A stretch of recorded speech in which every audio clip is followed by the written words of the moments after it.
In the heart of West Africa, a nation once burdened by colonial legacies, political instability, and economic challenges, is quietly scripting a new chapter in its history.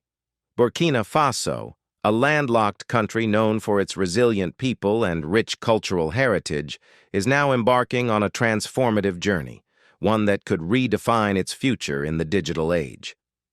At the center of this revolution is Captain Ibrahim Traoré, the young leader who rose to power in 2022 amid a wave of popular discontent, promising to reclaim Burkina Faso's sovereignty and dignity. Among his boldest ambitions? Building a modern telecommunications system capable of connecting millions, empowering communities, and propelling the nation into the 21st century. To understand why this project matters, we must first grasp the stakes. For decades, Burkina Faso's telecommunications infrastructure lagged behind global standards. Limited internet access, unreliable mobile networks, and a glaring digital divide have stifled economic growth, education, and healthcare.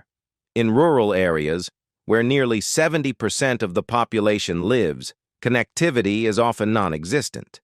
Farmers struggle to access weather data or market prices. Students lack online resources. Hospitals can't consult specialists abroad. Meanwhile, urban centers face overcrowded networks and exorbitant data costs. In a world increasingly driven by technology, Burkina Faso risked being left behind, until now. When Captain Ibrahim Traoré assumed leadership, he framed his vision in stark terms. Burkina Faso must not only achieve self-reliance in food and energy, but also in information. A nation that cannot communicate is a nation that cannot grow, he declared in a 2023 address. His government's plan? To construct a state-of-the-art telecommunications network, a blend of fiber-optic cables, satellite technology, and mobile infrastructure designed to cover every corner of the country. But this isn't just about laying cables or installing towers. It's about building a system owned and operated by Burkina Faso, free from foreign monopolies and tailored to the nation's unique needs. Phase 1 of the project, launched in early 2024, focused on the backbone, fiber-optic cables. Burkina Faso's existing infrastructure, largely built by foreign firms, was outdated and concentrated in cities. Traoré's administration partnered with local engineers and Pan-African tech companies to map a new grid. Thousands of kilometers of cables began snaking across the country, linking major hubs like Ouagadougou, Bobo-Dioulasso, and Koudougou to remote towns and villages. The goal? To create a digital highway capable of handling high-speed internet and future technologies like 5G. But the real innovation lies in how they're doing it. Instead of relying on expensive foreign contractors, the government trained and hired thousands of young Burkinabe, many of them unemployed graduates, to work on the project. Vocational schools expanded their IT programs. Women, who make up less than 20% of Burkina's tech sector, were encouraged to join through scholarships and mentorship initiatives. "This is our network built by our hands," Traoré said at a cable-laying ceremony in Fada Ngourma. "It belongs to the people." Of course, fiber optics alone can't bridge the digital divide. In villages without electricity, let alone internet, Traoré's team had to think creatively. Their answer? Solar-powered mobile towers and low-orbit satellite partnerships. Companies like SpaceX's Starlink and the African-owned Rascomstar were tapped to provide affordable satellite internet kits. These units, subsidized by the government, allow even the most isolated communities to access high-speed internet via portable dishes. In the Sahel region, where jihadist violence has disrupted traditional infrastructure, satellite technology offers a lifeline, connecting security forces, enabling emergency communications, and keeping schools operational during crises. Yet the government insists this isn't just about practicality, it's about pride. Burkina Faso's new telecom system is being branded as a symbol of resistance against neo-colonialism. For years, foreign corporations extracted profits from the nation's resources while providing subpar services. Traoré's administration renegotiated contracts, slashing prices for consumers and ensuring that revenue stays local. "We are done being passive customers," said the Minister of Digital Economy in a fiery press conference. "We are architects of our destiny." The impact is already visible. Take the story of Aminata, a farmer in the village of Banfora. Before the new network, she relied on middlemen to sell her mango harvest, often at exploitative prices. Now, with internet access, she checks real-time market rates on her phone and negotiates directly with buyers in Abidjan. Or consider Dr. Jean-Baptiste, a surgeon in Ouahigouya, who recently performed a life-saving operation guided by a specialist in France via telemedicine. Then there's 14-year-old Fatou, who attends virtual coding classes from her home in Dori, dreaming of one day launching her own tech startup. But the road ahead isn't without obstacles. Burkina Faso remains one of the poorest nations globally, with over 40% of its population living below the poverty line. Funding a project of this scale requires difficult choices. Critics argue that the government is diverting resources from urgent needs like healthcare and education. Traoré's response? Connectivity is education. It is healthcare. It is the foundation of everything else. To mitigate costs, Burkina Faso has sought partnerships beyond its borders. China's Belt and Road Initiative pledged loans for infrastructure, while the African Development Bank approved grants for rural connectivity. The European Union, wary of China's growing influence, offered technical assistance, yet Traoré walks a tightrope. Accepting foreign aid risks compromising his anti-imperialist stance. His solution? Transparent deals with strict accountability.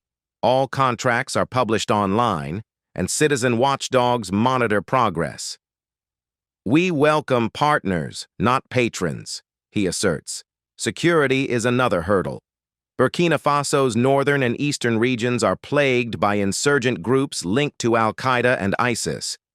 Building towers in these areas is dangerous. Militants have destroyed infrastructure to disrupt the state, viewing connectivity as a threat to their control. The government's answer? A mix of military escorts for construction crews and community engagement. Local leaders are recruited to advocate for the project, emphasizing how connectivity can improve safety via emergency alerts, drone surveillance, and encrypted communication for security forces. But perhaps the biggest challenge is skepticism. Older generations, wary of rapid change, question the prioritization of invisible technology over tangible goods, like roads or hospitals. Traoré's team has launched a nationwide awareness campaign, with town halls, radio jingles, and viral social media clips explaining how telecom investment will create jobs, attract startups, and fund public services through taxation. Imagine a Burkina Faso where your taxes don't go to foreign shareholders but back into your clinics and schools, one ad proclaims, and the vision is expanding. In March 2024, Burkina Faso announced plans for a national data center in Ouagadougou, a secure state-owned facility to host government services and local businesses. By reducing reliance on overseas servers, the center aims to enhance data privacy and cybersecurity. Traoré has even floated the idea of a regional tech hub, inviting innovators from across Africa to collaborate. Silicon Valley was built by dreamers, he told a summit of African leaders. Why not Silicon Savannah? The implications extend beyond borders. Neighboring countries like Mali and Niger, also governed by military-led regimes skeptical of Western influence, are closely watching Burkina Faso's experiment. Success could inspire a regional telecom network, shifting Africa's digital landscape away from foreign monopolies. The African Union has already endorsed Traoré's model as part of its Agenda 2063, a blueprint for continental self-sufficiency. But for ordinary Burkinabe, the changes are deeply personal. In a country where ethnic and religious tensions have sometimes flared, The Telecom project is fostering unity. Social media platforms buzz with debates, cultural exchanges, and viral memes, all in local languages like Moore and Diula. A farmer in Gawa can share his techniques with a herder in Dedugu.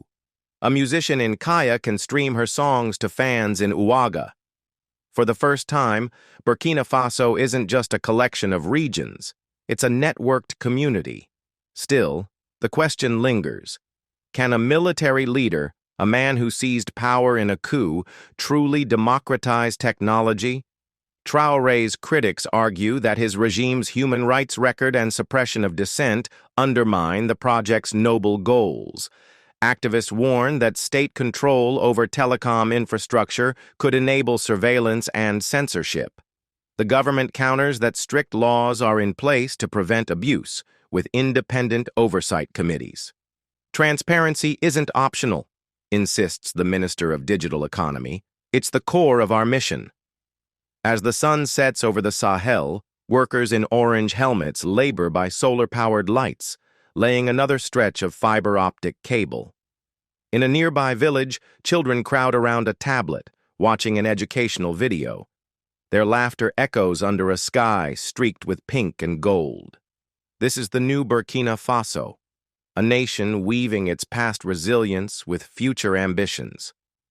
Captain Ibrahim Traoré's Telecom project is more than infrastructure. It's a statement that Africa's poorest nations need not beg for crumbs in the digital era. They can build, they can innovate, they can lead. The road is long and the challenges are immense, but for millions of Burkinabe, the signal is clear. Their voices, long silenced by poverty and marginalization, are finally being heard.